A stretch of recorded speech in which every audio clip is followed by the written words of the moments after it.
Gloucestershire continued their excellent form in this season's Vitality Blast as they reversed their fortunes against Somerset in Bristol, winning this return fixture by 4 wickets with 5 balls unused.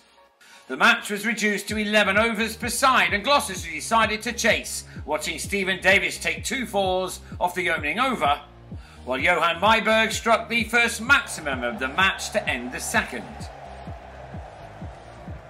Gloucestershire welcomed Andrew Tye back to their fold and he struck with his 4th delivery, Davis picking out Miles Hammond. Somerset then lost 3 more batsmen in the space of 5 balls. Myberg was run out by Ian Cobain. James Hildreth skied Tom Smith out to Michael Klinger.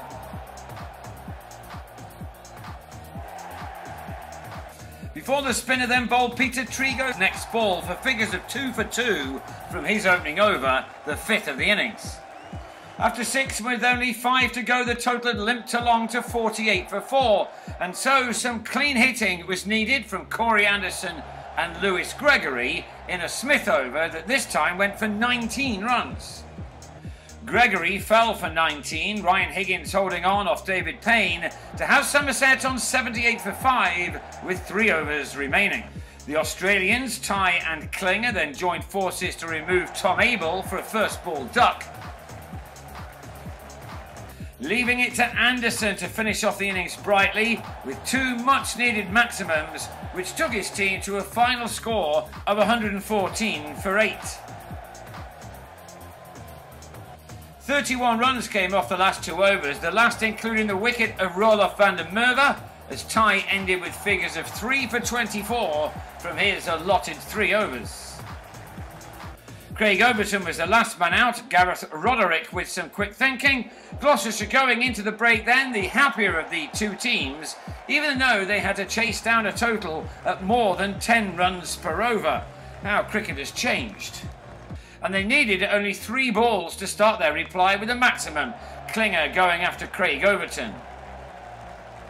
But it took the bowler only 3 more deliveries to respond, Klinger taken behind by Davis to end a dramatic first over. Gloucestershire were 2 down after just 10 balls, Hammond not making the most of a perhaps risky decision by Gregory to open up the bowling with the leg spin of Max Waller. Kieran Nima-Barnett came in at 4 with the instruction to use his power, which he did off both Gregory and van der Merwe. Gloucestershire up to 50 for 2 after 5, just about up with the original rate. But they then lost Nima-Barnett for a very sprightly 25. Anderson the man to quieten the crowd with a catch off the bowling of Gregory. Cobain had batted himself in and now decided it was time for him to express himself, and he did that in no uncertain terms by first going big off Gregory and then repeating the dose off Trigo, who had a night to forget, his only over costing 19 runs.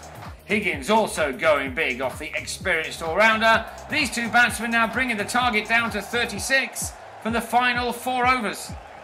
Gloucestershire would have felt pretty happy, but then Higgins offered Gregory a catch off van der Merwe, who was keeping his nerve. Higgins heading back to the hutch for 11.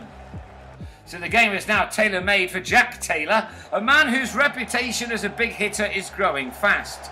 There is a fair amount of difference in height between Taylor and Jamie Overton, but it was the significantly smaller batsman who won their battle as he went huge twice in the same over.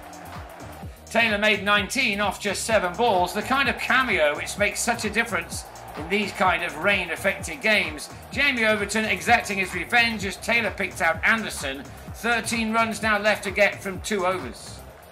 Cobain was the backbone of his side's chase. He batted with great intelligence in taking that target down to just 3 of the final 6 deliveries. But he had to go into that last over without Roderick at the other end as he was held by Hildreth off Gregory. Gloucestershire needed only 1 ball of the last over to get over the line, and rightly it was man of the match Cobain who struck it, he ending unbeaten on 43 made from 22 balls to put away that loss in Taunton last week in a rather emphatic fashion. They won by 4 wickets with 5 balls to spare to make it 3 wins from 3 after that loss to Somerset last week. They've now lost their last 2.